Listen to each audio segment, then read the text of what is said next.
पुणे येथील खडक पोलीस स्टेशनला एक FIR दाखल झाला आणि हा FIR हेमंत गावंडे, राजेंद्र विध्वंस, ऋषिकेश माधव विध्वंस, मंगल माधव विध्वंस, विद्यानंद अविनाश पुराणिक, जयश्री संजय एकबोटे, शीतल किशनचंद तेजवानी आणि दिग्विजय सिंग अमर सिंग पाटील यांच्या विरुद्ध काल एक FIR दाखल झाला. हा FIR जो आहे तो सर्वे number 62 final plot number 14 Bopodi Pune या गट नंबर विषयीचा आहे. हा गट नंबर जो आहे हा गट नंबर 15 एकरचा आहे. म्हणजे किती स्क्वेअर फूट आहे? 5,75,000 आणि काही असा स्क्वेअर फूटचा हा प्लॉट आहे. आता या प्लॉटच्या संदर्भामध्ये हा जो FIR दाखल झालेला या ठिकाणी, तर हा FIR साठी या सर्वांनी बनावट कागदपत्र तयार केली आणि त्यामधून त्यांनी खरेदी करून घेतली, आपल्या नावावर करून घेतला, अशा प्रकारचा हा गुन्हा आहे. आता या गुन्ह्याची पार्श्वभूमी मी तुम्हाला सांगतो की ही जमीन जी आहे ही जमीन फार पूर्वी पेशव्यांची जमीन होती आणि पेशव्यांच्या कालखंडामध्ये एक विध्वंस नावाची फॅमिली होती, विध्वंस आणि भट म्हणून त्यांचा कुटुंब होतं. त्या कुटुंबाला पेशव्यांनी उदरनिर्वाहासाठी ही जमीन दिलेली होती. आता त्या ठिकाणी उदरनिर्वाहामध्ये एक अट दिलेली होती. ती अट होती की तुम्हाला कुटुंबामध्ये जोपर्यंत मुलगा होईल, मुलगाच जन्माला येईल तोपर्यंत होईल, मुलगी आली तर ही अधिकार राहणार नाही. पण त्या कुटुंबामध्ये जोपर्यंत मुलगा होता तोपर्यंत त्यांच्याकडे तो अधिकार राहिला. नंतर मुलगी झाल्यानंतर तो अधिकार संपला. पण ही जमीन जी आहे ही जमीन सरकार जमा झाली. नंतरच्या कालखंडामध्ये 1883 सालीपासून ही सरकारी जमीन आहे आणि याच 1920 साली ही जमीन जी आहे ती कृषी महाविद्यालयासाठी देण्यात आली. म्हणजे डेअरी वगैरे अशासाठी कार्यक्रमासाठी ही देण्यात आली आणि तेव्हापासून आजपर्यंत कृषी विभागाच्या अखत्यारीमध्ये ही जमीन आहे आणि जमीन मोकळी आहे. काही जमीन मोकळी आहे, काहींवर इंग्रजांच्या कालखंडामध्ये बांधकामं झालेली आहेत त्या कृषी विद्यालयाच्या वेगळ्या बाजूला. ही जमीन अत्यंत महत्वाच्या अशा ठिकाणी हार्ट ऑफ द सिटी आहे. याच्यात साखर भवन आहे, कृषी संशोधन केंद्र, आपलं कृषी परिषद आहे आणि या बाजूला ऍग्रिकल्चर कॉलेज, त्याच्या मधली ही जमीन आहे. शिवाजीनगर परिसरातली ही जमीन आहे. या जमिनीला फार मोठा भाव आहे. एकंदर आजच्या बाजारभावाप्रमाणे याची किंमत जर पाहिली तर 1500 कोटी रुपयाच्या आसपासची ही जमीन आहे आणि 1500 कोटी रुपयाची ही जमीन या ठिकाणी मधल्या कालखंडामध्ये या लोकांनी, जे विध्वंस कुटुंब आहे यांना हाताशी धरून हे हेमंत गावंडे, तेजवानी वगैरे या कंपनीने त्यांच्या हातून मुखत्यारपत्र तयार करून की आम्ही पूळ आहोत, आमची जमीन होती, आमच्या वडिलांनी आम्हाला दिलेली होती म्हणून आम्ही पूळ आहोत, अशा प्रकारचे कागदपत्र तयार केले. या ठिकाणी ही जमीन कृषी महाविद्यालयाच्या अंतर्गत असताना हा प्रकार त्यांनी 2009 पासून सुरू केला. 2009 पासूनच या जमिनीचा पाठपुरावा करत होते. दरम्यान मधल्या कालखंडामध्ये पुण्याचा DP प्लॅन आला. त्यामध्ये ही जमीन जी आहे, ही जमीन मोकळी जमीन जी आहे ते पुण्याच्या परिवहन विभाग, म्हणजे ज्याला PMT ट्रान्सपोर्ट, पुणे ट्रान्सपोर्ट विभागाला ही रिझर्वेशन साठी दाखवण्यात आली आणि रिझर्वेशन साठी दाखवण्यात आल्यामुळे ते पडून राहिली. तशी कृषी महाविद्यालयाचं जर बांधकाम करू शकत नव्हतं आणि ते विकूही शकत नव्हते, ते काही डेव्हलपमेंट होत नव्हती. पण तरीही ही पडून राहिलेली जमीन जी आहे ही जमीन आमची असं समजून यांनी त्या ठिकाणी कागदपत्र तयार करून सरकारकडे अपील केलं. त्यांनी त्या ठिकाणी मागणी केली, या हेमंत गावंडे आणि यांनी मुखत्यारपत्र तयार करून त्या ठिकाणी सरकारकडे, म्हणजे तिथल्या कलेक्टरकडे अपील केलं आणि कलेक्टरला सांगितलं की जमीन आम्हाला परत द्या. कलेक्टरने ते नाकारलं.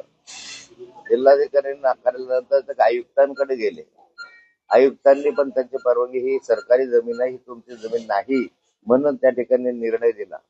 त्या निर्णयाच्या वर त्यांनी अपील मंत्र्याकडे केलं आणि मंत्र्याकडे केल्यानंतर मंत्र्यांनी पण ती परवानगी नाकारली म्हणून ते हायकोर्टामध्ये गेले. हायकोर्टात गेल्यानंतर परत हायकोर्टाने सांगितलं सरकारला की 4 आठवड्याचा निर्णय घ्यावा आणि त्याप्रमाणे सरकारकडे ते आली, केस आली. निर्णय सरकारकडे येत असताना सरकारने परत ते नाकारले. या दरम्यान 2016 साली, 2015 साली, 2014ला ही फाईल जी आहे, या 2014च्या सुमारास याच्यावर टीडीआर मिळावा. ही विकत तर घेता येणार नाही, त्यात परिवहन विभागासाठी आक्षेप आहे. ही जमीन आमची आहे असं दाखवून या जमिनीवर टीडीआर मिळावा म्हणून त्यांनी पुणे महानगरपालिकेकडे यांनी अर्ज केला आणि पुणे महानगरपालिका जवळपास यांना टीडीआर देण्याच्या मनस्थितीमध्ये आली. फाईल जी आहे त्या अंतिमतः टीडीआर देण्याच्या संदर्भात, टीडीआरचा पैसा देण्याच्या संदर्भामध्ये मंजुरीपर्यंत आली. दरम्यान त्या कालखंडामध्ये हा विषय माझ्याकडं 1914च्या कालखंडात मी विरोधी पक्षनेता होतो, त्या कालखंडामध्ये हा प्रकार माझ्या लक्षात आणून देण्यात आला. एक रवींद्र बराटे म्हणून माहिती अधिकार कार्यकर्ता होता, त्याने हा विषय माझ्या लक्षात आणून दिला. आणून दिल्यानंतर मी सरकारला आणि कमिशनरला पत्र लिहिलं. हे पत्र लिहिलं जवळपास 15 जून 2014ला. माझं पत्र आहे एकनाथ खर्च म्हणून, ही survey number 62, final plot number 14, Bopodi Pune या सरकारी मालमत्ता मिळकतीच्या बनावट कागदपत्राच्या आधारे शासनाची फसवणूक करून मिळवण्याबाबतचं माझं पत्र आहे. आणि त्याच्यात खाली लिहिलं आहे की शासन निर्णयाचा अवमान न करता कृषी विद्यापीठाच्या ताब्यात असलेल्या व शासनाच्या मालकीचा जागेचा टीडीआर मंजूर करू नये असं मी सरकारला सूचना केली. पण तरीही त्याच्यावर कुठलीही कारवाई पुढच्या कालखंडात झाली नाही, त्या कालखंडातही झाली नाही. म्हणून महाराष्ट्राच्या विधानसभेमध्ये हा विषय देवेंद्र फडणवीस आणि मी, त्या कालखंडामध्ये माननीय देवेंद्र फडणवीस आणि मी या दोघांनी महाराष्ट्राच्या विधानसभेमध्ये विरोधी पक्षात असताना आम्ही परत मांडला, विधानसभेमध्ये मांडला आणि विधानसभेमध्ये सुरू केल्यानंतर जे चौकशी सुरू झाली किंवा चौकशीचा आदेश दिले की ठीक आहे चौकशी करतो. फडणवीस साहेबांनी माझ्या त्या विधानसभेतल्या याच्यामुळे त्यांनी तिची चौकशी सुरू करायचे आदेश दिले. दरम्यानच्या कालखंडामध्ये हा जो प्रस्ताव होता हा माझ्याकडे प्रलंबित होता, माझ्याकडे आलेली फाईल होती त्या टीडीआरच्या संदर्भामध्ये. आणि मी राजीनामा देईपर्यंत सदर जमीन कृषी महाविद्यालयाच्या नावे राहील याबाबत मी ते आदेश दिले होते आणि त्याचे हक्क संरक्षित केले होते. म्हणजे मी हा आदेश दिला होता त्या संदर्भामध्ये की ही जमीन आपली आहे, या जमीन कोणाला देता कामा नये. मधल्या कालखंडामध्ये यांनी ती जमीन आपल्या नावावर लावावी म्हणून जो प्रयत्न केला किंवा त्यांनी हा टीडीआर मिळवण्याचा प्रयत्न केला आणि मिळवला. म्हणजे त्यांनी ही जमीन त्या कालखंडामध्ये 2015च्या सुमारामध्ये जवळपास त्यांनी त्याच्या अधिकारामध्ये मिळवली. हे असताना मग हे चुकीचं आहे. म्हणून मी कृषी मंत्री होतो, महसूल मंत्री होतो आणि कृषी मंत्री या नात्यानं हा सगळा जो फाईल आहे माझ्याकडे होती आणि याच्यावर कारवाई होत नव्हती. म्हणून ऍग्रिकल्चर कॉलेजच्या डीनला त्या कालखंडामध्ये मी सूचना केल्या की आपली जमीन आहे आणि आपली जमीन हडप करण्याचा हा प्रयत्न होतो आहे, म्हणून याच्या विरुद्ध हेमंत गावंडे आणि ते जे सगळे आहेत त्यांच्या विरुद्ध फौजदारी गुन्हा दाखल करण्यात यावा. म्हणून आमचे जे डीन त्या कालखंडामध्ये होते त्या डीनने त्या ठिकाणी माझ्या सूचनेनुसार शिवाजीनगर पोलीस स्टेशनला गुन्हा या हेमंत गावंडेच्या विरुद्ध गुन्हा दाखल केला. त्याची FIR ची प्रत माझ्याकडे आहे, म्हणजे त्यावर गुन्हाच दाखल झाला. आता प्रश्न असा आहे की ज्यावेळेस मी माझ्या सूचनेनुसार त्या ठिकाणी गुन्हा दाखल करण्यात आला, त्याच्यामध्ये हेमंत गावंडेंनी कशा रीतीने बनावट कागदपत्र केले आहेत याचा उल्लेख त्याच्यामध्ये आपण केलेला आहे. आणि त्या फिर्यादीमध्ये म्हणजे ही एक सांगतो तुम्हाला की 1/2/2015 हा गुन्हा दाखल करण्यात आला, 1/2/15 आणि त्यामध्ये संशयित आरोपी म्हणून ते केले त्यानंतर म्हणजे राजेंद्र रामचंद्र विद्वांस, ऋषिकेश माधव विद्वांस, मंगल वाघव विध्वंस, जयश्री संजय एकबोटे, प्रशांत वाघमारे नगर अभियंता पुणे, मंजुषा इधाते व इतर हेमंत गावंडे गुन्ह्याच्या तपशिलाच्या संदर्भामध्ये ही माहिती दिली. आत्ता जो गुन्हा काल दाखल झाला, योगायोगानं त्या गुन्ह्यामध्ये हेच आरोपी आहे. सेम गुन्हा आहे. 2015ला जो गुन्हा दाखल केला त्याच गुन्ह्याच्या आधारावर असलेला हा गुन्हा कालही दाखल करण्यात आला. आता ह्याच्यामध्ये असं आहे की हेमंत गावंडे जो आहे हा क्रिमिनल आहे. ह्याने अनेकांना त्या ठिकाणी फसवण्यात आलेला आहे आणि ही जमीन संरक्षण करून त्याला मिळू न देण्यामध्ये मी आदेश निर्गमित केल्यामुळे त्याने माझ्या विरुद्ध भोसरी प्रकरणामध्ये खोटी तक्रार केली. म्हणजे त्याचा माझा काही त्याचा संबंधच नव्हता. त्याचा भोसरी प्रकरणाशी काही संबंध नव्हता. त्याने प्रत्यक्ष ते गेलेली नव्हती. परंतु या सर्व लोकांचे त्या काळातले बिल्डर्स होते, डेव्हलपर्स होते, त्यांना मी पाठीशी घातलं नाही म्हणून या सर्वांनी मिळून माझ्या विरुद्ध भोसरी प्रकरणामध्ये फौजदारी गुन्हा दाखल केला. एक गुन्हा दाखल केला त्या संदर्भात. आता मूळ असं आहे की याच्या नंतरच्या कालखंडामध्ये हे प्रकरण जे आहे, तर हे प्रकरण 2015 नंतरच्या कालखंडामध्ये मला असं वाटलं होतं की बंद होईल. परंतु हे प्रकरण त्या कालखंडामध्ये कंपनी थांबली नाही. गावंडे वगैरे त्या कालखंडामध्ये थांबलेच नाही. त्या ठिकाणी त्याने आपले उपद्रव सुरूच ठेवले. मी गेल्यानंतरही त्यांनी त्या कालखंडामध्ये मग आणखीही आम्ही गेल्यानंतर ही फाईल तशी सुरू ठेवली.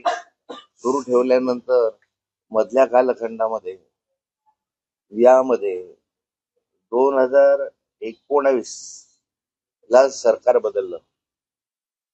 सरकार बदलल्यानंतर त्या मधल्या कालखंडामध्ये उद्धव बाळासाहेब ठाकरे यांचं सरकार आलं. त्यामध्ये ही फाईल परत सरकारकडे यांनी मूव्ह केली. मूव्ह करत असताना बाळासाहेब थोरात हे महसूल मंत्री होते. 2013 साली बाळासाहेब थोरातांची फाईल रिजेक्ट केली होती. 2016च्या सुमारास आमच्या कालखंडामध्ये तसा त्यांच्यावर गुन्हा दाखल झाला. तरीही त्यांनी या ठिकाणी महसूल मंत्री बाळासाहेब ठाकरे युबीटीच्या कालखंडामध्ये मंत्री असताना त्या ठिकाणी त्यांनी ते फाईल तरी त्यांनी रिजेक्ट केली. म्हणजे इतक्या वेळा ते रिजेक्ट केल्यानंतर सुद्धा त्यांनी आपले उपद्रव हे केले. प्रश्न आता याच्यामध्ये 2-3 प्रश्न निर्माण होतात. 2015ला जो गुन्हा दाखल केला माझ्या सूचनेनुसार शिवाजीनगरला, तो सेम गुन्हा आहे. याच जमिनीच्या संदर्भामध्ये जमीन हडप करण्याच्या संदर्भातला गुन्हा आहे. त्या कालखंडामध्ये जर याच्यावर जर चौकशी झाली असते आणि कारवाई झाली असती तर पुढचे जे प्रकरण 2 घडले, परवाचं प्रकरण आहे, आजचं प्रकरण घडलंच नसतं.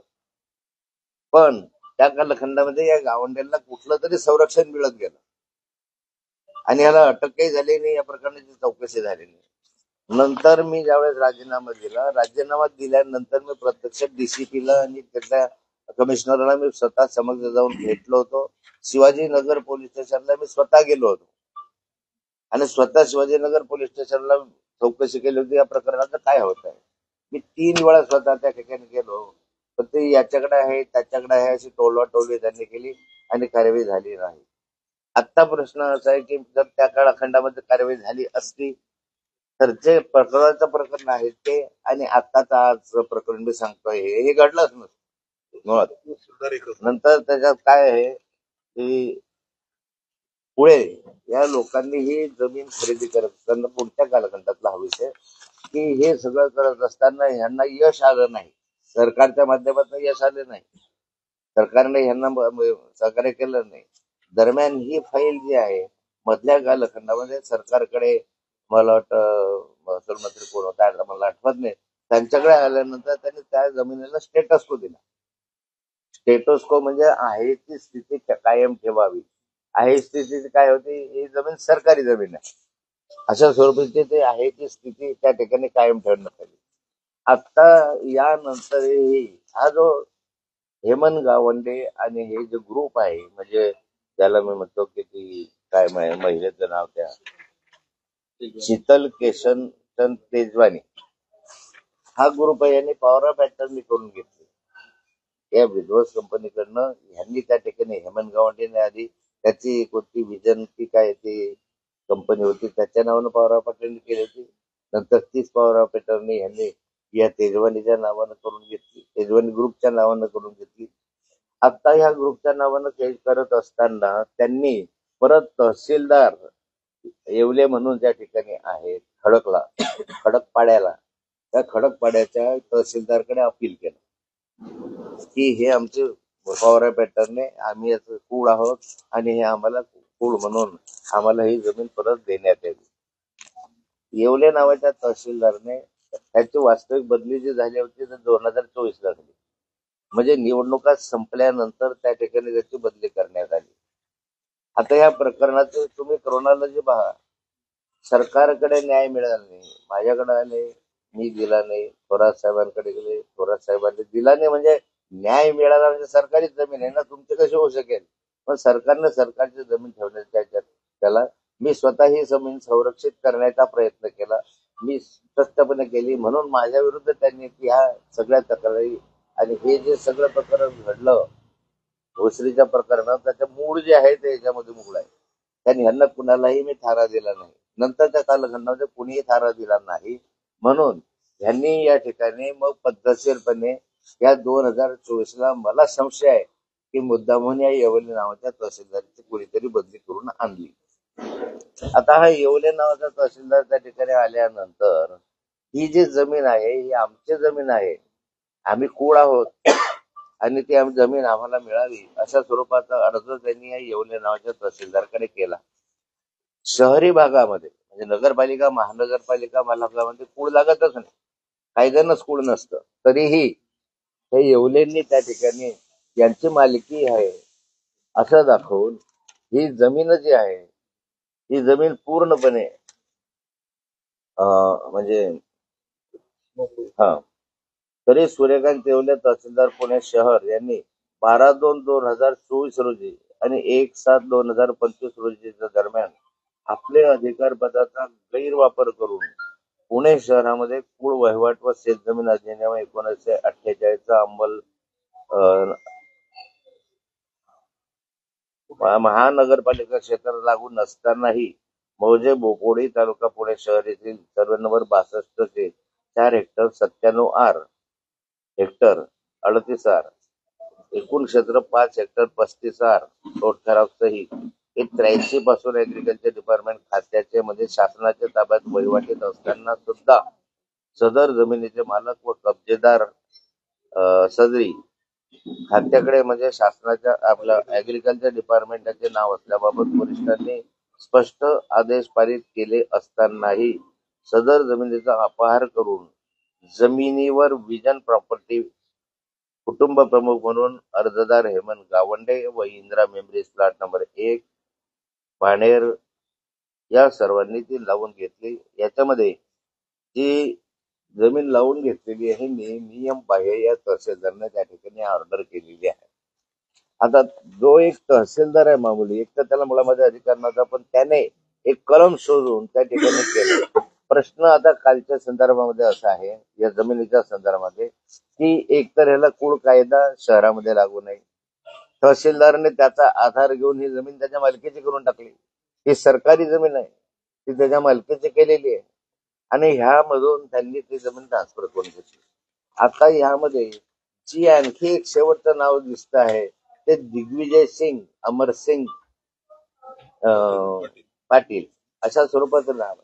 हे नाव जे आहे ते परवाचा जो किस्सा आपल्या जमिनीचा आहे त्याच्यामधलंच नाव आहे जे अजितदादा पवारांच्या नातेवाईकाचं नाव आहे. म्हणजे तेच अमेडा कंपनी जी आहे ते अमेडा कंपनी आणि ह्या कंपनीचं त्याच्यामध्ये साम्य दिसत आहे. एकंदरीत ह्या प्रकरणामध्ये तहसीलदारने हे प्रकरण केलं. ह्या तहसीलदारला निलंबित 2 महिने आधी केलेलं होतं. म्हणजे काल जे सांगण्यात आलं की या तहसीलदारांना निलंबित करण्यात येत आहे, 2 महिन्यापूर्वी ही फाईल महसूल मंत्र्याकडे निलंबनासाठी कृषी विभागाने पाठवलेली होती. ज्यावेळेस हिअरिंग झालं या तहसीलदारकडे, त्या हिअरिंगच्या वेळेस आपल्या कृषी विभागाने त्या हिअरिंगच्या वेळेस सांगितलं, कारण कृषी विभागाला नोटीस आली होती. त्यावेळेस हिअरिंगच्या वेळेस याने सांगितलं होतं की ही जमीन आपली आहे, आमचीच मालकाची जमीन आहे, ह्याला सरकारचा स्टेटस को आहे. सरकारचा स्टेटस असताना ही जमीन तुम्ही याच्यामध्ये दुसऱ्याला देऊ शकत नाही, हे निदर्शनास आणून दिलं होतं. हे निदर्शनास आणून दिलं असताना ह्याच संदर्भातला सारा अहवाल कृषी विभागाच्या माध्यमातून मंत्रालयामध्ये पाठवण्यात आला.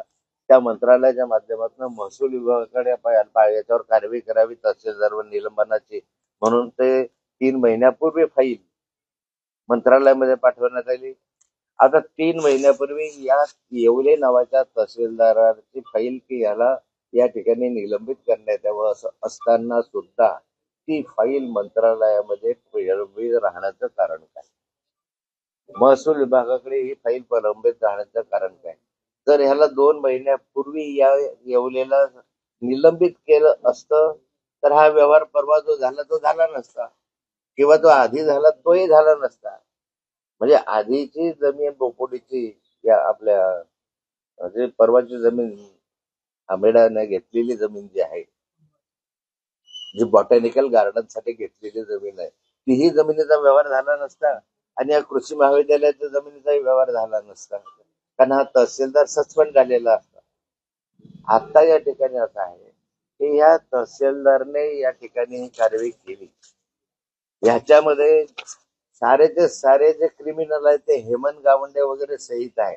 ही तेजवानी शीतल तेजवानी नावाची जी आहे तिने अनेकांना त्या ठिकाणी फसवणूक केलेली आहे. अनेक गुन्हे यांच्यावर दाखल आहे. परंतु कोणीतरी ह्या पाठीचं घालत आहे. मूळ प्रश्न असा आहे की महसूल विभागाने याला निलंबित का केलं नाही? निलंबित न करता याच्या पाठीशी असं कोण आहे? एखादा तहसीलदार एवढा मोठा निर्णय घेऊ शकत नाही. हाच तहसीलदार आहे की ज्याच्याकडे दोन्ही प्रकरण आहे. म्हणजे परवाचे प्रकरण जे आहे बॉटॅनिकल गार्डनचं तेही याच तहसीलदारकडे आहे. आधीचं आजचं प्रकरण जे मी सांगतोय तेही यांच्याकडे आहे. दुय्यम निबंधक जो आहे खरेदी विक्री करणारा तो याच ठिकाणचा आहे. अशा ठिकाणी या तहसीलदारला मुद्दामून त्या ठिकाणी आणण्यात तर आला नाही ना. हा विषय काही साधा सोपा नाही. या सरकारी जमिनीचा विषय आहे आणि सरकारी जमीन हे करूनच दिली आहे. म्हणजे आता राहिलंच काहीच नाहीये. हा व्यवहार आता बिना पैशाचा व्यवहार आहे. आम्ही खोटे नाट्या कागद करून आमची मालकी असं दाखवून केल्याचा व्यवहार आहे. 1500 कोटी रुपये याची किंमत आहे. अशा स्वरूपामध्ये यामधून जी काही कार्यवाही आहे ती सरकारने केली पाहिजे. जी आहे याच्यामध्ये जे बिल्डर्स याच्यामध्ये आहे, जे ठरवलेलं नावं FIR ची कॉपी माझ्याकडे आहे. आजच्या जो काल FIR झाला त्या FIR मध्ये समजा जे कलम लावलेले आहेत त्या कलमांची आणि FIR च्या संदर्भामध्ये जे नावं ह्याच्यात दिलेले आहेत त्याच्यामध्ये जे विध्वंस वगैरे नावं देत असताना दिग्विजय सिंग, अमरसिंग पाटील, वडील का नाम अमरसिंग पाटील वगैरे जे आहे हे परवाच्या त्या कंपनी होती आंबेडा, त्या कंपनीचे पार्टनर होते आणि आजही दिग्विजय सिंग त्या आंबेडा कंपनीचे पार्टनर म्हणून या ठिकाणी त्यांनी जमीन ह्यांच्याकडनं खरेदी केली. म्हणजे प्रश्न असा आहे की इतक्या लवकरामध्ये म्हणजे ती हेमंत गावंडे वगैरे या कंपनीने त्यांच्या नावावर लावली. तीच कंपनी लगेच या अमेडा कंपनी जी आहे अमेडा कंपनीच्या साठी याचा व्यवहार होऊ नाही गेला.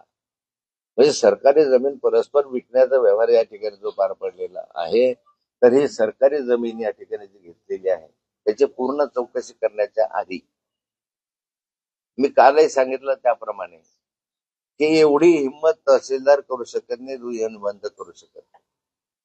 या तहसीलदारला ताबडतोब अटक केली पाहिजे. चौकशी होईल, तहसीलदारला अटक करून त्याची नार्को टेस्ट केली पाहिजे. तो नावं सांगेल धडाधड की मला कुणी आणलं, काय आणलं, कुणाच्या सूचनेनुसार. सरकारी जमिनी अशा स्वरूपाचे हडप करण्याचे अनेक प्रकार पुणे शहरामध्ये आहे. अजूनही 5-6 प्रकरणं माझ्याकडे आहेत या संदर्भामध्ये. त्या कालखंडामध्ये प्रलंबित प्रकरण आहे.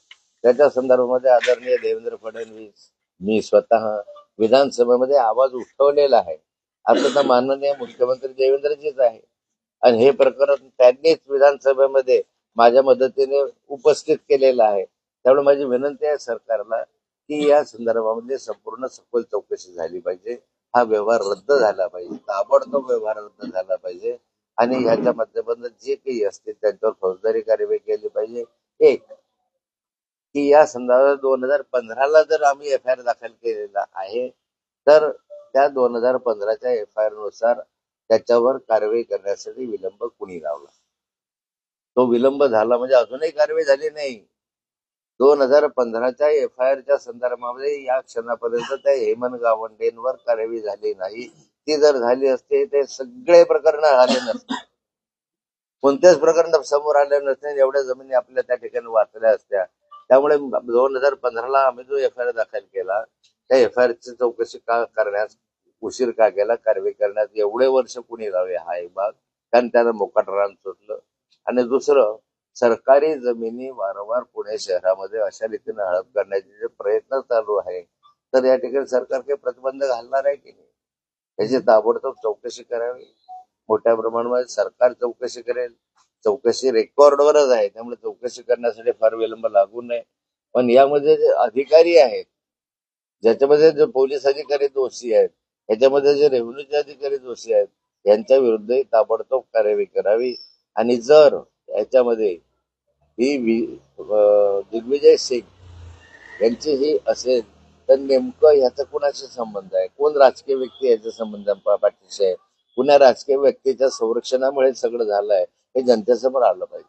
भाऊ, तुम्ही जे सांगताय की 2 जमिनी घोटाळ्याचे प्रकरण हे तुमच्या काळापासून आलेलं आहे. 2 महिन्यांपासून महसूल विभागात ही फाईल पडून होती, मात्र अद्यापपर्यंत त्याच्यावर काही कारवाई झाली नाही आणि त्याचा व्यवहार झालेला आहे. याच्यावर कोणाचा हस्तक्षेप म्हणजे कोणाचा आशीर्वाद आहे असं वाटतं तुम्हाला?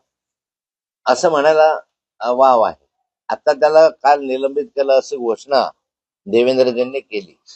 माननीय मुख्यमंत्र्यांनी सांगितलं आम्ही त्या तहसीलदारला निलंबित केलं.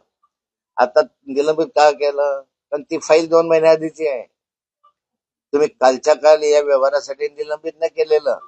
2 महिन्यापूर्वी कृषी विभागाने याच्यावर कारवाई करावी, कारण ह्याने अशा स्वरूपाची ही जमीन देऊन टाकली आमचं न ऐकता.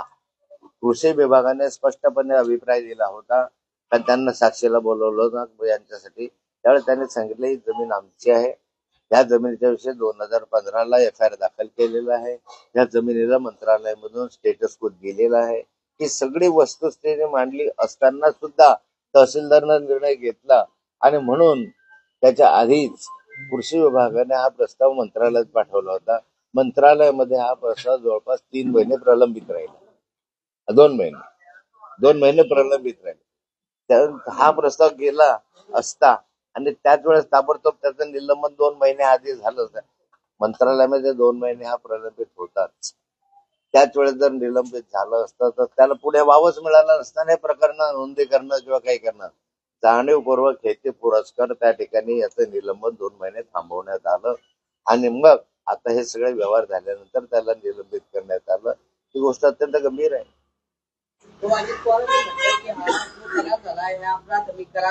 कुठलाही आर्थिक व्यवहार याच्यामध्ये झालेला नाहीये आणि जमिनीचा ताबा सुद्धा घेतलेला नाहीये. पार्थ पवार यांनी तो करार रद्द करण्याचा निर्णय घेतलेला अजित पवार म्हणतात. एक गोष्ट आहे, आता मी महसूल मंत्री होतो, मला सारे व्यवहार कसे असतात त्याची जाणीव आहे. व्यवहार या ठिकाणी मी परवा मला वाटतं काल पत्रकार परिषद घेऊन हे सांगितलं होतं की यामध्ये व्यवहार झालेला आहे 300 कोटी रुपये या लोकांनी व्यवहारामध्ये टाकले असं सांगितलं. कोणताही व्यवहार करत असताना मी मगाशी उदाहरण दिलं होतं की एक घर आम्हाला घ्यायचं असेल, एक फ्लॅट घ्यायचा असेल तर त्या ठिकाणी सब रजिस्ट्रार समोर म्हणतो की बा मी ह्याला 10 लाख दिले आणि तो समोरचा म्हणतो मला 10 लाख मिळाले, तेव्हाच तो व्यवहार पूर्ण झाला असं म्हटलं जातं. या व्यवहारामध्ये 300 कोटीचा व्यवहार झाला पण प्रत्यक्ष 1 रुपया सुद्धा देण्यात आलेला नाही असं काल मी बोललेलं होतं. काल मी सांगितलं होतं की यांनी RTGS द्वारा पैसे दिले नाही, ड्रॉप द्वारा पैसे दिले नाही, चेक द्वारा पैसे दिले नाही, तरीही बिना पैशाने व्यवहार झाला. हा व्यवहारच बेकायदेशीर असं काल मी तुम्हाला कालच सांगितलं होतं. आता अजितदादा याच्यामध्ये म्हणतात की 1 रुपयाचा व्यवहार झाला नाही. व्यवहार झाला नाही म्हणूनच तर आम्ही म्हणणं आहे की मग व्यवहार पैसे न देता व्यवहार कसा झाला? झाला, व्यवहार झाला. अजितदादा म्हणत असले तरी त्या ठिकाणी नोंदणी झाली. नोंदणी झाल्याच्या नुसारच कारवाई करण्यात आली. पैसे दिले नाही, पैसे दिले नाही याचा अर्थ तो व्यवहार बेकायदेशीर आहे असं मी कालच सांगितलं होतं. की हा बेकायदेशीर व्यवहार आहे, असं होऊ शकत नाही. पण आता अशी स्थिती आहे की काल जरी म्हटलं असतं की हा व्यवहार, अजितदादांनी म्हटलं की हा व्यवहार रद्द झाला, पण हा व्यवहार रद्द झालेला नाही. हा व्यवहार रद्द झालेला नाही. आता ते आले नाही अजून येते. आता माझ्याकडे जो कागद आलेला आहे त्या ह्याच्यामध्ये हा व्यवहार रद्द झालेला नसून, अरे आहे ना तो आता पुण्याचा कागद ह्याच्याकडे दिला होता ना मी, खालक तुमच्याकडे दिले होते ना कागद, ते ऑर्डरची कॉपी माझ्याकडे आहे आता आलेली. आणि त्यामध्ये स्पष्टपणे असं नमूद केलेलं आहे की हा जो व्यवहार आहे हा व्यवहार बेकायदेशीर आहे. अशा स्वरूपाचा व्यवहार होऊ शकत नाही. ऑर्डरची कॉपी लागला मी तुम्हाला सर्वांना देतो. ऐकून घ्या. या ठिकाणी तुम्ही हा व्यवहार जरी केला आणि तो जरी रद्द झाला तरी तुम्हाला या ठिकाणी हा असा व्यवहार आहे की 7/1 रोजी रद्द लेख या शीर्षकाखाली दस्तऐवज नोंदणीच्या उद्देशाने या कार्यालयात आणून दाखवला आहे. या दस्ताद्वारे रद्द करण्यात येत असलेला खरेदी दस्त क्रमांक 9018/2025 बाबत शासन अधिसूचना 1/2/24 नुसार मुद्रांक शुल्कातून माफीचा दावा करून सदर खरेदी खत नोंदवण्यात आले होते. तथापि आता नोंदणी रद्द करावयाच्या लेखावरून उक्त खरेदी खत दस्त क्रमांक 9011/295 नुसार उद्देशित डेटा सेंटर उभारण्याचे प्रयोजन रद्द झाल्याचे दिसून येते. त्यांनी सांगितलं आमचं प्रयोजन रद्द झालं म्हणून हा व्यवहार रद्द करून टाका, अशी मागणी त्यांनी सब रजिस्ट्रारकडे केली. पण त्यांनी सांगितलं की या उक्त अधिसूचनेचे शर्त क्रमांक 6 नुसार दस्ताज देय असलेले महाराष्ट्र मुद्रांक अधिनियमाचे अनुसूचित अनुक्रमांक 25 ब प्रमाणे 5% स्थानिक संस्था कर 1% व मेट्रो कर 1% प्रमाणे एकंदर 7% दराने मुद्रांक शुल्क व त्यावरील दंड भरणे आवश्यक आहे. तरी खरेदी खत दस्त क्रमांक 9018/2025 मध्ये कमी पडलेले मुद्रांक शुल्क व त्यावरील मुद्रांक शुल्क जिल्हाधिकारी पुणे शहर यांच्याकडे शासन जमा करून उक्त दस्त योग्य मुद्रांकित करून घेणे आवश्यक आहे. सदर दस्ताद्वारे कार्यालयातील खरेदी खत दस्त 9018/2025 रद्द करण्याचा उद्देश व कथन दिसून येते. त्यामुळे सदर दस्ताज अभिहस्तांतरणासाठी मिळकतीचे बाजार मूल्य व मोबदला यापैकी जास्त रकमेवर महाराष्ट्र मुद्रांक अधिनियमाच्या अनुच्छेद 32 प्रमाणे 5% अधिक स्थानिक संस्था कर 1%, मेट्रो कर 1% प्रमाणे 60 शुल्क भरणे आवश्यक आहे. तथापि प्रत्यक्ष 500 इतके मुद्रांक शुल्क तुम्ही दिलेले आहे, त्यामुळे दस्त योग्य मुद्रांक नाही. तरी या बाबींची पूर्तता करून दस्त नोंदणीसाठी सादर करण्यात यावा, जेणेकरून पुढील कारवाई करणे शक्य होईल. ही आहे 7/11/2025 म्हणजे कालची ऑर्डर आहे. आणि या ऑर्डर मध्ये स्पष्टपणे लिहिलेलं आहे की या ठिकाणी 300 कोटी रुपयाचे 14% तुम्हाला भरावे लागतील. म्हणजे 300 कोटी रुपयाचे 14% म्हणजे 42 कोटी रुपयाची रक्कम तुम्ही तुमचा व्यवहार रद्द झाला तरी 42 कोटी रुपये तुम्हाला या ठिकाणी भरल्याशिवाय व्यवहार रद्द होणार नाही, अशी नोटीस सहाय्यक दुय्यम निबंधक यांनी त्या ठिकाणी दिलेली आहे. या क्षणापर्यंत हा व्यवहार रद्द झालेला नाही. अजित पवार म्हणतात की व्यवहार रद्द झालेला आहे, पण काल देवेंद्र फडणवीसांनी देखील म्हटलेलं आहे की जे काही 300 कोटीचा जो व्यवहार झाला त्याच्या टक्क्याप्रमाणे जसं तुम्ही आता सांगितलंय तो दंड भरावाच लागेल आणि हा दंड कोणालाही माफ होणार नाही असं देवेंद्र फडणवीसांनी सांगितलं. हा दंड माफच करता येत नाही. सब रजिस्ट्रार आपला याचा नोंदणी अधिनियम कायद्यानुसार जे पैसा आहे तो अधिक त्याच्यावर लागलेला दंड, तर हा माफ करण्याचा अधिकार यांना खालच्या पातळीवर नाही. सरकारने विशेष बाब म्हणून दंड रद्द करायचा ठरवलं तर सरकार करू शकतो. या विषयामध्ये आता जे तुम्ही बोकोडीच्या जमिनीचा विषय केला तर त्यामध्ये दिग्विजय पाटीलचं नाव घेतलेलं आहे आपण की जो आंबेडाच्या अगोदरच्या गुन्ह्यात 300 कोटी द्यायचा. तर या पाठीमागे पार्थ पवारांचा सहभाग आहे असं वाटतंय का तुम्हाला या सगळ्यात?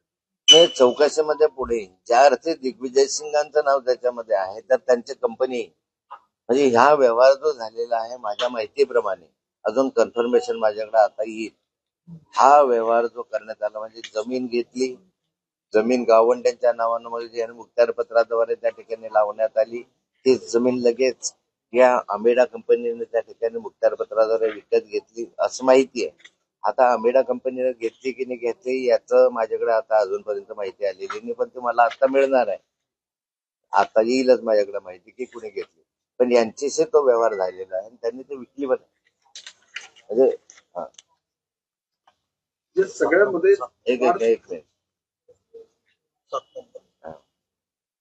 दिग्विजय सिंग अमरसिंग पाटील संचालक मेसर्स अमेरिया एंटरप्राइजेस LLP यांच्याशी हातमिळवणी व संगनमत करून सरकारी मिळकतीवरील सर्व नमूद व्यक्तींचे मालकी हक्क दिसून येत आहे असा बेकायदेशीर आदेश आणि पत्र तयार करून अशा प्रकारे यांनी शासनाची फसवणूक केली आहे म्हणजे यामध्ये जे आहे तर अमेडिया एंटरप्राइजेस कंपनीने हा खरेदी केलेला दिसतोय आणि अमेडिया कंपनीच्या संदर्भामध्ये जे काही त्याचे भागीदार असतील आता ते कोण कोण अधिकृत कारण या भागीदार बदललेले आहेत त्यांनी वेगवेगळ्या ठिकाणी आता या अमेडिया कंपनीमध्ये जे काही भागीदार असतील तर त्यात जर आपले पार्थ पवार असतील तर ते पण त्याच्यामध्ये दोषी आहे पण इतरांच्या विरोधात गुन्हा दाखल झाला आहे हेमंत गावंडे असतील तुम्ही म्हणता इतरांच्या विरोधात गुन्हा दाखल झाला पण हे जर भागीदार असतील तर मग यांच्यावर गुन्हा दाखल व्हायला पाहिजे होता नाही याच्यामध्ये जो व्यवहार केलेला आहे हा व्यवहार याच्यामध्ये मेसर्स अमेडिया एंटरप्राइजेस LLP यांच्या माध्यमातून झालेला व्यवहार आहे आता ह्याच्यामध्ये ह्यांनी सहाय्य केलेल्या असल्यामुळे आज तरी प्रायमा फेशी दोषी आहेत पण कंपनीमध्ये भागीदार जे असतील प्रमुख संचालक म्हणून त्याच्यामध्ये जर जे असतील तर त्यांच्यावर कारवाई व्हावी आपली म्हणजे पार्थ पवार असतील तर पार्थ पवारांवर कारवाई व्हावी हो तुम्ही अजित पवार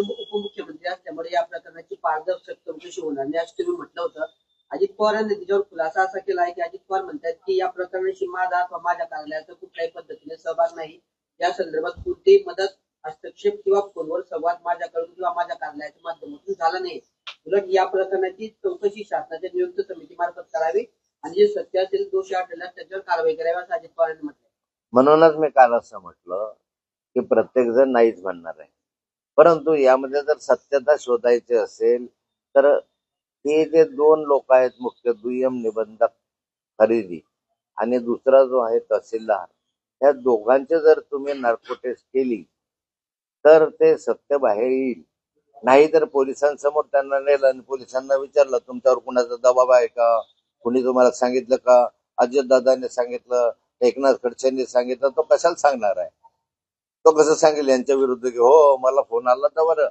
असं होऊ शकत नाही नार्को टेस्ट शिवाय त्याचं सत्य बाहेर येणार नाही अजितदादांनी बरोबर सांगितली भूमिका त्यांनी सांगितलं की माझा नाही संबंध पण अजितदादांना हे माहिती होतं 3-4 महिने आधी त्यांनी अशा स्वरूपाचे व्यवहार करू नये असं त्यांनी सांगितलेलं होतं पण सत्यता तपासायचं असेल तर काही कागदपत्र बघू नका काही पोलीस चौकशी करू नका या दोघांचे नार्को टेस्ट करा आपण अहवालामध्ये दोषी असल्यास देवेंद्र फडणवीस कारवाई करणार आहे अहवालामध्ये दोषी असल्यास देवेंद्र फडणवीस म्हणतात कारवाई करू माझी अपेक्षा अशी आहे की हे जे प्रकरण आहे हे महाराष्ट्राच्या विधानसभेमध्ये मी विरोधी पक्ष नेता असताना हेच प्रकरण जसेच्या तसे महाराष्ट्राच्या विधानसभेमध्ये मी मांडले होते आणि मग माझ्यानंतर देवेंद्रजींनी सुद्धा हेच प्रश्न आणि हेच प्रकरण महाराष्ट्राच्या विधानसभेमध्ये त्यांनी स्वतः मांडलेले आहे आता त्यांनी स्वतः जे मांडलेले आहे त्यांना याची पूर्ण माहिती आहे त्यांनीच विधानसभेमध्ये म्हटलं होतं की सगळे व्यवहार बेकायदेशीर आहे या व्यवहाराचा फौजदारी गुन्हे करावे माननीय देवेंद्र फडणवीसांची आणि माझी मागणी होती आता मला असं वाटतं ते स्वतःच मुख्यमंत्री आहे आता कारवाई त्यांनीच केली पाहिजे मुळामध्ये 2015ला जो आम्ही FIR दाखल केला होता आमचं माझ्या सूचनेनुसार डीनने जो दाखल केला होता त्यावेळेस कारवाई झाली असती तर पुढलं रामायण घडलंच नसतं म्हणून एक हे आहे की 2015च्या फौजदारी गुन्ह्याची दाखल करून हा सेम गुन्हा सेम FIR त्याच कालखंडामध्ये केलं फक्त सुधारणा एवढीच आहे की जमीन त्यांच्या नावावर झाली आणि त्यांनी ते विकली ते जर झालं असतं गुन्हेगार तेच आहे, नाव तेच आहे, एक्सेप्ट आमेडा कंपनी सोडून. तर मग कशाला आला? आणि देवेंद्रजींना पूर्ण प्रकरण माहित आहे, त्यांनी स्वतः मांडलेलं असल्यामुळे ते चौकशी करतील अशी मला अपेक्षा आहे. भोसरी प्रकरणामध्ये अटक पण झाला, गुन्हा पण तत्काळ दाखल होतो, त्याच्यानंतर तुमचा राजीनामा पण घेतला जातो. या सर्व गोष्टी एकदम तातडीने होतात. या प्रकरणामध्ये आतापर्यंत तसं कुठलंच काही दिसत नाही. तुम्ही सुरुवातीला म्हटलं की जो गुन्हा तुम्ही 2015 दाखल केला तर गुन्ह्याची सुद्धा चौकशी यांनी केलेली नाही. असं का होतंय असं वाटतं तुम्हाला? उभ्या महाराष्ट्राला हे माहिती आहे की त्या भोसरी प्रकरणामध्ये माझा काही संबंध नाही. आज या क्षणापर्यंत तरी सगळ्या चौकशांमधून मी निर्दोष सुटलेला आहे. कुठलाही आक्षेप माझ्यावर आलेला नाही. कुठल्याही याच्यामधून माझ्यावर आले काही ठिकाणी गुन्हे जे दाखल झाले त्याच्या न्यायप्रविष्ट आहे त्या ठिकाणी. पण या ठिकाणी या हेमंत गावंडेचा संबंध नसताना सुद्धा त्यांनी या भोसरी प्रकरणामध्ये माझ्या विरुद्ध फौजदारी गुन्हा दाखल करायला लावलं, म्हणजे केला.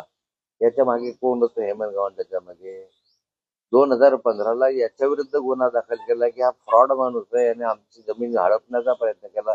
सरकारी तुमच्या माहितीसाठी सांगतो की आज जे ब्रिटिशकालीन जमीन आपल्या इमारती त्या ठिकाणी उभ्या आहेत, ऍग्रिकल्चर कॉलेज पुण्याच्या, ह्या सगळ्या ऍग्रिकल्चर कॉलेजच्या बिल्डिंग सहित मालमत्ता त्या नावावर राहून टाकली.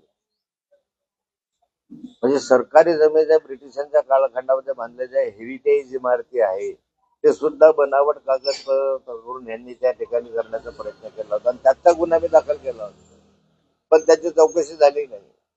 म्हणजे एकंदरीत पुण्यामध्ये जे काही सरकारी जमिनी हडप करण्याचे प्रकार चालत आहे त्याचे राजकारण्यांशी घनिष्ठ संबंध असल्याशिवाय हे प्रकार होऊ शकत नाही. चौकशीमध्ये बाहेर येईल. काही महिन्यांपूर्वी अजित पवारांना माहिती होतं की असा व्यवहार होणार आहे, पण त्याच्यावरून त्यांनी आता घुमजाव केलेला आहे की मला या प्रकरणाबद्दल माहिती नव्हतं. दुसरीकडे देवेंद्र फडणवीस असं म्हणतायत की ज्यांना या फायर कळत नाही ते पण पार्थ पवारांचं नाव घेत आहेत. एकंदरीत दोघांची जे आपण म्हणणं आहे ते कुठेतरी पार्थ पवारला पाठीशी घालतंय सरकार असं वाटतं. नाही, हे आहे त्या ठिकाणी की ज्यावेळेस ते म्हणतात, आता हा चौकशीचा भाग असू शकतो, ते म्हणतात ज्यांनी सह्या केल्या त्या ठिकाणी ज्यांनी व्यवहार केला ते दोषी आहे, पण हा व्यवहार कंपनीसाठी केला, हा त्याने व्यक्तिगत एकासाठी व्यवहार केलेला नाहीये. हा जी अमेडिया कंपनी आहे त्याच्यासाठी केला, त्याच्यामधले 3 मुख्य पार्टनर आहे. त्याच्यामध्ये पार्थ पवार 99% पार्टनर आहे. पण या ठिकाणी असं आहे की याला संशयाला जागे की पार्थ पवारला वाचवण्याचा प्रयत्न होतो. भाऊ, भोसरी प्रकरणामध्ये ज्या पद्धतीने तात्काळ निर्णय घेतलेले होते त्या पद्धतीने जर आता जर बघितलं तर 2 अधिकाऱ्यांना निलंबित केलेलं आहे, त्यांचा गुन्हा दाखल केलेला आहे. मात्र आता या सगळ्या प्रकरणाची माहिती घेण्यासाठी समिती गठीत करण्यात आलेली असं बावनकुळे म्हणतायत आणि या समितीला 1 महिन्याचा वेळ दिलेला आहे आणि 1 महिन्यानंतर समिती जी काही अहवाल आमच्या समोर सादर करेल त्या पद्धतीने पुढची कारवाई होईल असं आता नुकतंच बावनकुळेंनी म्हटलं. नाही, मग असे मी म्हटलं की भोसरी प्रकरणामध्ये इतक्या तातडीनं कारवाई झाली, फटाफट लगेच राजीनामा, लगेच मोकळे. मी सांगत होतो वारंवार त्या कालखंडामध्ये की तुम्ही माझ्यावर पुरावा द्या, नाही एखादा तर जसं मी कागदाचा पुराव्यानिशीच दाखवतो. प्रत्येक वेळी मी माझी सवय अशी आहे की महाराष्ट्राच्या विधानसभेमध्ये किंवा विधानसभेबाहेर आजपर्यंत जे काही प्रकरण मांडलेले आहे प्रत्यक्ष हातात कागद घेऊनच मी मांडलेले आहे. असे आरोप नाही केले खोटे कुणावर. जे आहे माझ्या हातात कागद सांग, बाप दाखवण्याचा श्राद्ध कर. आता त्या भोसरी प्रकरणामध्ये माझ्यावर इतके आरोप करण्यात आले त्या ठिकाणी की मोठ्या प्रमाणात आरोप करून मी वारंवार सांगायचो एखादा पुरावा दाखवा, पण अशा स्वरूपानं मला त्या ठिकाणी घेरण्यात आलं की शेवटी पक्षाच्या सूचनेनुसार मला राजीनामा द्यावा लागला. आता तसंच या प्रकरणामध्ये का नाही होत? इतका क्विक, इतका फास्ट लगेच का नाही झालं? कारण असं मला संशय असा की राजकीय संरक्षण आहे. ते यासाठी सांगू शकतो मी, ह्या 3 गोष्टी मी वारंवार सांगितलं तुम्हाला आता की तहसीलदाराच्या निलंबनाची फाईल जी आहे ती 2 महिने मंत्रालयामध्ये अडकून पडली महसूल विभागाकडे. त्याचं कारण काय? कृषी विभागाने पाठवली की ह्यालाच निलंबित करण्यात यावं, याने अशा आपली सरकारी जमिनीच्या संदर्भामध्ये केलेलं आहे. 2 महिने ही फाईल कुणाकडे पडवून होती काय परत नाही. तिसरं 2015 जर गुन्हाच दाखल केला होता असा सेम जमीन हडप करण्याच्या संदर्भामध्ये सरकारी जागा हडप, अख्खा ऍग्रिकल्चर महाविद्यालयाच्या बिल्डिंगा वर TDR मागितला यांनी याच्या संदर्भामधला, तर त्या कालखंडापासून आज तागायत त्याच्यावर गुन्हा का दाखल झाला नाही? म्हणजे आम्ही त्या ठिकाणी पुराव्यानिशी सारं करत असताना कारवाई झाली नाही, याचा अर्थच असा आहे की हेमंत गावंडे नावाच्या प्राण्याच्या मागे कुणीतरी होतं आणि ह्याला कोणीतरी कारवाई करायला भाग पडलं. कुणीतरी ह्याला फौजदारी माझ्यावर करावी, खोटा गुन्हा दाखल करावा असं सांगण्यात आल्याशिवाय हे होणं शक्य नाही. आणि उभ्या महाराष्ट्राला हे माहिती आहे की याच्या मागे कोण आहे. मुलगा एवढा मोठा व्यवहार करतो याची अजित पवारांना कल्पना नसावी का, असं अंबादास दानवे म्हणतात. मुलगा एवढा मोठा व्यवहार करतो याची अजित पवारांना कल्पना नसावी का, पार्थ पवारसाठी वेगळा न्याय का, असं अंबादास दानवे म्हणतात. असं असेल का अंबादास दानवे म्हणतील, पण स्वाभाविकता मोठे व्यवहार किंवा काही व्यवहार करत असताना कल्पना तर असते, त्यांना कल्पना होते ना, नव्हते असं नाहीये. त्यांनी सांगितलं ना स्पष्टपणे, अजितदादांनी हे सांगितलेलं आहे की मला याची कल्पना होती पण असं करू नका असं सांगितलं, असंही त्यांनी म्हटलेलं आहे. तुम्ही म्हणता याच्या पाठीमागे कोण होतं? या पाठीमागे कोण होतं तुम्ही म्हणतात? याच्या पाठीमागे कोण होतं हे उभा महाराष्ट्राला माहिती आहे असं मी म्हणतोय. त्यामुळे तुम्हालाही तर माहिती आहे. नाव सांगा. नाव काय होतं? कशासाठी नाव? नाव सांगा. 15 वर्षानंतर कशासाठी नाव सांगायचं? तुम्हाला माहिती आहे, तुम्ही नाव सांगा. तुमच्याच पक्षाचे होते हे का? सगळं तुम्हालाच माहिती आहे. महाराष्ट्रासमोर उद्या बोला. तुमच्याच पक्षाचे होते का? मला काही सांगण्याची आवश्यकता नाही. आता याच्यापेक्षा काही वेगळं असेल तर सांगा. आता या प्रकरणाच्या पाठीमागे कोण होतं? की पुण्यामध्ये अशा जमिनी अनेकांनी हडपलेल्या आहेत. EHR प्रकरणाच्याही काही जमिनीचा माहिती समोर येत आहे. कोणत्या राष्ट्रीय नेत्याने त्या जमिनी घेतल्या त्याबाबत देखील अनेकदा आपण आरोप केले. पुण्याच्या नावावर त्या जमिनी आहेत. BHRच्या संदर्भामध्ये अनेक राजकीय व्यक्तींनी त्या जमिनी हडप केल्या. जमिनी हडप केल्या म्हणजे काय? त्यांनी GHRच्या जमिनी लिलावामध्ये काढायच्या, लिलावामध्ये काढून कमी किमतीमध्ये कशा मिळतील याची ती व्यवस्था त्या संस्थेच्या सेक्रेटरीच्या माध्यमातून करायची आणि मग त्या जमिनी लिगली माझ्या नावानं मी घेतलेल्या असं दाखवायचं. असा हा एक प्रकारे उपयोग आपलं हे करलेलं षडयंत्र आहे. आणि यामध्ये अगदी गिरीश महाजनला जमिनी घेतल्याने पुण्याच्या जमिनी गिरीश महाजनला घेतलेल्या अनेक ठिकाणचे नावं त्यांच्याकडे आहे, ते काढता येतील. मला जेवढं माहिती आहे, मला एकाच प्रॉपर्टीची माहिती आहे पुण्याची, कारण मला अजून काही माहिती त्याच्यामधले नाही, पण होती. खरं आहे, वस्तुस्थिती आहे. करोडो रुपयाची जमीन BHRची ही कमी किमतीमध्ये लिलावाच्या दरम्यान नियमात आहे असं दाखवून घेण्यात आलेली आहे.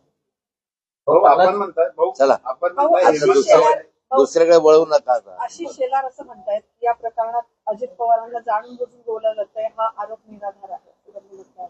अजित पवारांचं नाव कुठे घेतलंय? पार्थ पवारांचं नाव आहे. नाही, तरी सुद्धा अजित पवार आणि पार्थ पवार वेगळे नाहीत असं म्हणू शकतो का? या प्रकरणामध्ये अजित पवारांना टार्गेट केलं जात आहे, हा आरोप निराधार आहे असं आशिष शेलार म्हणतात. हे बघा, इथे अजित पवारांना टार्गेट केलेलं असतं. पार्थ पवारांना टार्गेट करत असताना ऑटोमॅटिक अजित पवारांचं नाव आलं. भोसरीच्या संदर्भामध्ये मी जमीन खरेदी केलेलीच नव्हती, मी व्यवहार केलेलाच नव्हता, मी रुपया सुद्धा घेतलेला किंवा दिलेला नव्हता, पण तरीही माझ्या बायकोनं खरेदी केली म्हणून माझं नाव आलं की नाही आणि मला राजीनामा द्यावा लागला की नाही? मग जो न्याय एकनाथ खडसेंना आहे तो ह्यांना का नाही, अशी जनतेची इच्छा आहे. नोंदणी निरीक्षक चला. राजेंद्र गुडे जे आहेत ते म्हणतात की या शुल्क विभागाच्या प्रकरणी त्यांच्या अध्यक्षतेखाली स्थापना झाली समितीची आणि 7 दिवसामध्ये अहवाल येईल आणि गुन्हेगारांच्या विरोधात फौजदारी गुन्हे दाखल केले जातील असं ते म्हणतात. निश्चित त्या कारवाईला एवढा विलंब तर लागणार. 7 दिवस लागणं स्वाभाविक असतं, पण मला विश्वास आहे. मी कोणाचं नाव सांगितलं होतं?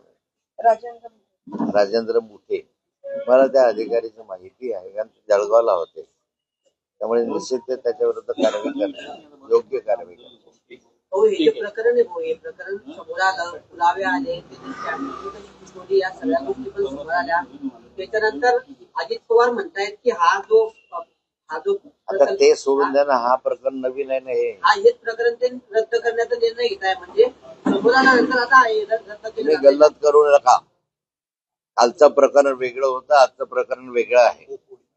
आजच्या प्रकरणामध्ये हे 1500 कोटी रुपयाच्या जवळपासची जमीन आहे. आजच्या प्रकरणामध्ये ही जमीन सरकारी जमीन आहे असं दाखवून त्या ठिकाणी, म्हणजे कुळ कायद्याची जमीन आहे असं दाखवून ती मालकी करण्यात आलेली आहे.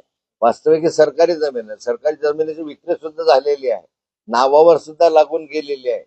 कालच्या जमिनीत आणि या जमिनीमधला फरक आहे. कालच्या जमिनीचे सर्वे नंबर वेगळे आहे, आजच्या जमिनीचे सर्वे नंबर वेगळे आहे.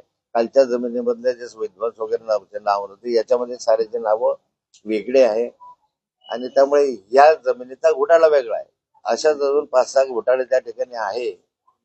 हो, आपण आधी सांगतोय 1800 कोटींचा घोटाळा हा सुनियोजित गटाचा भाग वाटतोय आपल्याला. निश्चित तो सुनियोजित म्हणजे मी तुम्हाला एक सांगतो की ह्या जमिनीच्या मागे केव्हापासून लागले असतील. मी ज्यावेळेस या प्रकरणाचा अभ्यास केला तर तो अभ्यास करत असताना माझ्या लक्षात असं आलं की जे विध्वंस कुटुंब आहे त्या विध्वंस कुटुंबाचा अधिकार नसताना त्यांच्या नावे मुखत्यार पत्र तयार करणं आणि कुळपत्र तयार करण्याचं काम या आधी झालेलं आहे. आणि त्यानंतरच्या कालखंडामध्ये जेव्हा याचा डीपी प्लॅन तयार झाला म्हणजे पुणे शहराचा त्यावेळेस ह्याच्यावर आरक्षण ठेवण्यात आलं. त्या आरक्षण जर माहिती आहे की याच्यावर आरक्षण झालं तरी ही जमीन आमची आहे असं सांगण्यासाठी तेव्हापासून म्हणजे जवळपास 2013ला बाळासाहेब थोरातांकडे हे आलं होतं. त्या 2009 पासून त्यांनी याचा पाठपुरावा सुरू केलेला दिसतोय. म्हणजे 2009 पासून 2025 पर्यंत इतके वर्ष ज्यावेळेस त्याचा पाठपुरावा होतो रिजेक्ट झाल्यानंतरही कागदपत्र तयार केल्यानंतर बनावट कागदपत्र तयार केल्यानंतर याचा हा एका सोडाचा भाग आहे की टार्गेट ठरवलंय की जमीन आम्हाला घ्यायची आहे मिळवायची आहे. 2009 या प्रॉपर्टीचे हेमंत लक्ष्मण गावंडे यांच्या बरोबर 2/2/2009 व 26/4/10 रोजी समजुतीचे टिप्पण लिहून घेतले होते त्या काळात यांनी या जमिनीचे. ही जर सरकारी जमिनीत आहे समजुतीचे टिप्पण कसे काय करू शकता 2009ला आणि नोंद झाल्यानंतर यशदावे वगैरे कसं आहे. हो, याच्यात जे आहे की आपण जर सांगितलं की बनावट कागदपत्र असतील नोंदणी करताना सगळं नियोजन केलं म्हणजे हे राजकीय हस्तक्षेप असल्याशिवाय किंवा राजकीय पाठबळ असल्याशिवाय इतकं शक्य आहे का? नाही होऊ शकत नाही. राजकीय पाठबळाच्या पुणे शहरामध्ये महानगरपालिकेचे जे इंजिनियर होते प्रशांत वाघवारे म्हणून हे प्रशांत वाघवारे म्हणजे त्या महानगरपालिकेच्या या विभागाचे प्रमुख आणि त्यांनी सर्व उद्योग त्यांच्या मदतीशिवाय त्यांच्या संमतीशिवाय त्याच्याशिवाय होऊ शकत नव्हते. त्या प्रशांत वाघवारेच्या माध्यमातून यांनी या सगळ्या प्रॉपर्टीचा TDR मिळवण्याचा प्रयत्न करून तो प्रस्ताव पुणे महानगरपालिकेकडे जवळपास मंजुरीसाठी सादर केला होता आणि तीच तक्रार आमच्याकडे आणि देवेंद्रजीकडे त्या कालखंडात आली होती. राज्यात चला. घोटाळा करण्याची मालिका सातत्याने सुरू आहे. मीरा भाईंदर मध्ये मंत्री प्रताप सरनाईक यांनी 200 कोटीची जागा आपल्या संस्थेसाठी 3 कोटी रुपयामध्ये घेतली असा आरोप वडेट्टीवारांनी केलेला आहे. ते मला माहिती नाही. भाऊ हिंदी घेऊया. चला.